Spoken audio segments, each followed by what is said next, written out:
सर्वप्रथम महाकाली बुद्ध को नमन, क्रम श्रद्धेय बाबा साहब डॉक्टर अम्बेडकर को नमन, फिर मार्गदर्शक परम सत्य बिट्टू परमाशिव राहुल जी को सम्मान, मंच पर आसीन हिंदू संघ व भक्तगण और सभी उपासक उपासिकाएं जो भी अभी पंडाल में उपस्थित हैं। आज सभी लोग मनुस्मृति दहन दिवस मना रहे हैं, जो बाबा साहब ने वर्षों पहले जलाया था, उसी को सभी लोग बड़े चाव से मना रहे हैं। लेकिन बड़े दुख की बात तो ये है कि आज भी हमारे घरों में मनुस्मृति जिंदा है। कैसे जिंदा है? जिनके लिए मैं यहाँ पर आई थी, चलो वो नहीं है, लेकिन जितने भी यहाँ पे उपासक हैं, उपासिकाएं कम हैं, सबके घरों में महिलाएं हैं। हम सब कहते हैं और खुशी भी मना रहे हैं कि बाबा साहब ने मनुस्मृति का दहन कर दिया। लेकिन आज भी अगर हम देखें, हमारे घर की जो महिलाएं हैं या घर में जो भी रीति रिवाज है या घर में जो भी परंपराएं हैं, वो तो मनुस्मृति के तहत ही होती है। हमारे घर में तो मनुस्मृति का ही पोषण होता है। कैसे होता है? आप अभी मैं देख रही थी, पूरा पंडाल भरा हुआ था। जब उपासक बड़े बेखौफ होकर, कोई स्टेज के पास भी खड़ा था, वहां भी बैठे थे, सब आराम से बैठे थे। लेकिन मैं महिलाओं की तरफ भी देख रही थी। महिलाएं अपने सर पे जो उन्होंने पल्ला ले रखा था, पल्लू जिसे आप बोलते हो, उसको बार बार ऐसे कर रही थी, कहीं वो नीचे ना खिसक जाए, कहीं वो अपने उनके सिर से नीचे ना गिर जाए। और हम कहते हैं कि हम बाबा साहब के बारिश मनुस्मृति के दिवस को मना रहे हैं, उसकी खुशी मना रहे हैं। लेकिन आप जरा अपने घरों में जाकर के देखिए, घरों की महिलाओं को देखिए कि जिनको आज भी इतना डर है कि अगर हमारा पल्लू सर से खिसक गया तो हमारे बड़े क्या कहेंगे। सर पे पल्लू लेना ही इतना बड़ा काम हो गया कि उसके आगे कोई भी काम नहीं है। और दूसरा जो डर महिलाओं के अंदर है, आप सभी उपासक सुन रहे हैं कि महिलाएं, हम कहते हैं कि हम बाबा साहब की बातों को मान रहे हैं, लेकिन जब महिलाएं अपनी मांग का सिंदूर भरती है और नापती है अपने जीवन साथी की उम्र को, अगर मैंने सिंदूर थोड़ा छोटा भरा या मांग थोड़ी छोटी भरी तो क्या पता मेरे पति जल्दी चले जाए। और कई महिलाएं तो मैंने देखी है कि जो खूब बाबा साहब के नाम भी लेती हैं, खूब उनके जीवन साथी भी नाम लेते हैं, सब कुछ होता है घरों में, लेकिन छिपके से थोड़ा सा लगा भी लेती है। सोचती है कि अगर नहीं लगाएंगे तो क्या होगा। जो ये डर हमारे अंदर है, ये कब जाएगा? बाबा साहब ने तो वर्षों पहले इस डर को खत्म करने का प्रयास किया और हम लोगों को इतनी सुंदर व्यवस्था देकर गए, इतने संघर्षों के साथ सुंदर व्यवस्था दी। लेकिन आज भी बड़े अफसोस के साथ ये कहना पड़ रहा है कि आज भी हमारे घर में, हमारे घरों में, समाज के घरों में जो बाबा साहब की बनाई हुई व्यवस्था है, उसका रत्ती भर भी कोई भी उस व्यवस्था को नहीं मानता है। अगर आप लोग मेरी बातों से सहमत नहीं हैं, आप अपने घर में जाकर अपने घर की महिलाओं को देखना, अपने घर में जाकर अपनी जो पुत्र वधू हैं उनको देखना कि वो आपके जाते ही किस तरह से एकदम से डर सी जाती है, सहम सी जाती है, और उनकी जो साड़ी का पल्लू है वो एकदम से ऐसे करेंगी कि घर में पता नहीं कौन आ गया। इस व्यवस्था को कब हम खत्म करेंगे? कब हम बाबा साहब के विचारों को अच्छे से मान पाएंगे?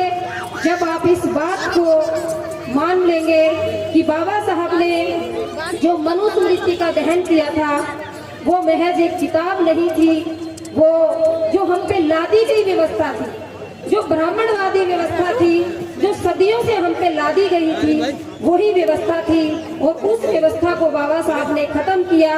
लेकिन जो बाबा साहब के मानने वाले हैं आज भी उसी व्यवस्था में रहकर और कहते हैं हम बाबा साहब की बात को मानते हैं। इसीलिए प्रबुद्ध उपासक उपासिकाओं, समय बहुत ज्यादा हो गया है। बस आपसे यही गुजारिश करेंगे कि आपके घरों में जो महिलाएं हैं, सबसे पहले तो आप उन्हें आजाद कीजिए, समाज की बात तो बाद में कीजिए। आपके घरों की जो महिलाएं हैं, जब तक वो आपसे डर कर रहेंगी, जब तक वो आप उनको अपने बराबर नहीं रखेंगे, जब तक आप उनके लिए ऐसा कोई भी काम नहीं करेंगे और आप उनको बाबा साहब के मिशन के बारे में नहीं बताएंगे, वो आगे नहीं आएंगे।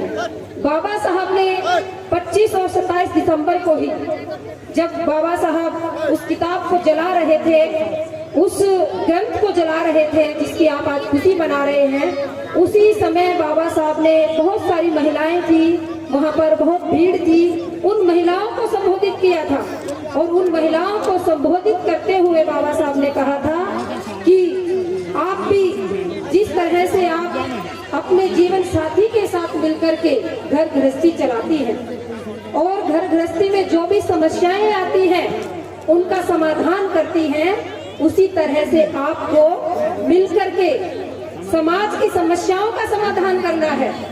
समाज में जो समस्याएं हैं उनका समाधान करना है और समाज की समस्याओं से पहले आपको अपने घर की समस्याओं का समाधान करना है। और दूसरी बात बाबा साहब ने महिलाओं से कही कि जो आप पर ये सदियों से रीति रिवाज थोपे गए हैं, सदियों से जिन रीति रिवाज में आप रह रही हो, उन रीति रिवाजों को आपको छोड़ना पड़ेगा।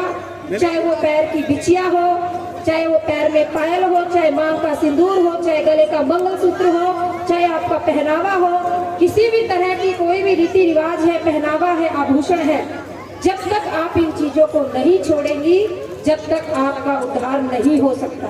ये बात बाबा साहब ने कही है। आप लोगों को लगता है कि धम्मभूमि में परम श्रद्धेय भिक्षु करुणा सिंह राहुल जी हैं या धम्मभूमि के कोई भी भिक्षु हैं, वो महिलाओं के श्रृंगार के ऊपर ही क्यों बोलते हैं? लेकिन ये हम नहीं बोल रहे हैं। बाबा साहब ने, आप वॉल्यूम नंबर 38 पढ़ सकते हैं, बाबा साहब ने उसमें इस वक्तव्य को लिखा है और बाबा साहब ने कहा है कि जो महिलाएं बड़ी बड़ी नथ पहनती है, शादी के समय आप लोग देखते होंगे, आजकल तो बड़ा चाव हो गया है, आजकल तो बाबा साहब की अनुकंपा से हमारे पास पैसा बहुत ज्यादा आ गया है, इसीलिए जब हम लड़कियों की शादी करते हैं तो लड़कियां लहंगे के साथ साथ बड़ी बड़ी इतनी मोटी मोटी नथ पहनेंगी जिससे उनका जो सुंदर चेहरा होता है वो भी छिप जाता है। इस बात के लिए बाबा साहब ने बिल्कुल लिखा है कि इतनी बड़ी बड़ी नथ हमारे जो समाज में महिलाएं हैं वो ना पहने, क्योंकि जो ये नथ है, जो पायल है, जो भी आभूषण आप पहनते हैं, जो भी ये प्रतीक आप पहनते हैं कि इनको पहनने से हमारे पति की लंबी उम्र होगी या वो जल्दी नहीं दुनिया से जाएंगे, इस डर से बाहर निकलो। जिस दिन समाज की महिलाएं इस डर से बाहर निकल जाएंगी, उस दिन लगेगा कि मनुस्मृति का जो दहन बाबा साहब ने किया था और जिसको हम मना रहे हैं वो बिल्कुल सही कर रहे हैं, हम बाबा साहब की बात को मान रहे हैं। इसलिए प्रबुद्ध उपासक उपासिकाओं, ज्यादा समय नहीं लेंगे क्योंकि और भी मुझे लगता है वक्ता है, इन लोगों ने जो भी आयोजक मंडल है उनके पास वक्ता बहुत ज्यादा थे, बहुत सारे वक्ताओं ने अपनी अपनी बात कही, लेकिन बस बात यही है कि सबसे पहले आपको अपना घर संवारना है। घर के जो भी रीति रिवाज है, जैसे अभी बुद्धलंकार कोच जी ने कहा कि जब हम बौद्ध बन जाएंगे तो हमारी जो व्यवस्था है वो हमारी अपनी होगी। अभी तो हम दूसरों की व्यवस्था में रहकर और दूसरों की व्यवस्था में रहकर ही उनके जो भी ग्रंथ हैं उनको गालियां दे रहे हैं, उन्हीं की व्यवस्था में है और उन्हीं को गालियां दे रहे हैं। इसीलिए पहले अपनी व्यवस्था में आओ, पहले अपने आप को बौद्ध बनाओ और अपनी सारी व्यवस्था बदल दो। अपने घर से लेकर के आपका पहनावा है, आपका रीति रिवाज है, आपका घर में कोई भी काम है, और जो भी व्यक्ति बौद्ध होता है उसके घर की महिलाएं कभी भी सिर पे पल्लू नहीं लेती है। घूंघट तो बहुत दूर की बात है। आप सभी जब भी कोई भिक्षु आपको कहता होगा कि जब भी बुद्ध को नमन किया जाता है वो सिर पे कपड़ा नहीं रखा जाता है, वो सिर्फ बात पुरुषों के लिए नहीं है, वो महिलाओं के लिए भी है। इसीलिए प्रबुद्ध उपासक उपासिकाओं, आज यहाँ से ये संकल्प लेकर जाना है कि आप अपने घर में जो भी महिलाएं हैं उनको इस बात के लिए कहेंगे कि अगर आप मनुस्मृति दहन दिवस मना रही हैं और उसको आप समझ पा रही हैं, तो आज से आपको ये जितने भी परंपराएं हैं इन सबको छोड़ना होगा। चाहे घूंघट की परंपरा है, चाहे श्रृंगार की परंपरा है, चाहे किसी भी तरह की परंपराएं हैं, वो दूसरी व्यवस्था ने महिलाओं पे लाद दी गई है और महिलाएं आज तक उसको धो रही हैं। तो मैं इन्हीं बातों के साथ में आपको मेरी वाणी को विराम देती हूँ, क्योंकि बहुत समय ज़्यादा है। मैं बहुत कुछ कहना चाहती थी और बहुत सारी बातें थी जो कहनी थी, लेकिन समय की नजाकत को देखते हुए मैंने अपने वक्तव्य को पूरा किया।